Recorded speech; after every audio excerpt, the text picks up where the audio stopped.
sur les mauvaises compagnies.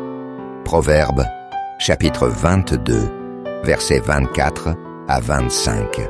Ne fréquente pas l'homme coléreux, ne va pas avec l'homme violent, de peur que tu ne t'habitues à ses sentiers et qu'ils ne deviennent un piège pour ton âme.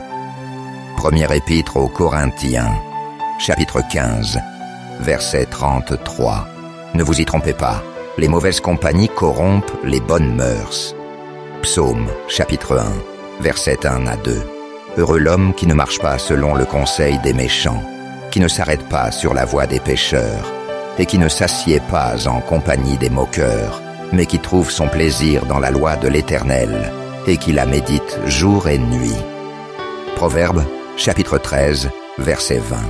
Celui qui fréquente les sages devient sage, mais celui qui se plaît avec les insensés s'en trouve mal.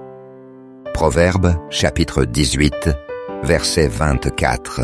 Celui qui a beaucoup de compagnons les a pour son malheur, mais il est un ami plus attaché qu'un frère. Proverbes, chapitre 17, verset 17. L'ami aime en tout temps, et dans le malheur, il se montre un frère. Proverbes, chapitre 27, verset 10. N'abandonne pas ton ami, ni l'ami de ton père. Proverbes, chapitre 25, verset 17. Mets rarement le pied dans la maison de ton prochain, de peur qu'il ne soit rassasié de toi. Ecclésiaste, chapitre 4, versets 9 à 10. Deux valent mieux qu'un, parce qu'ils retirent un bon salaire de leur travail. Proverbes, chapitre 20, verset 6.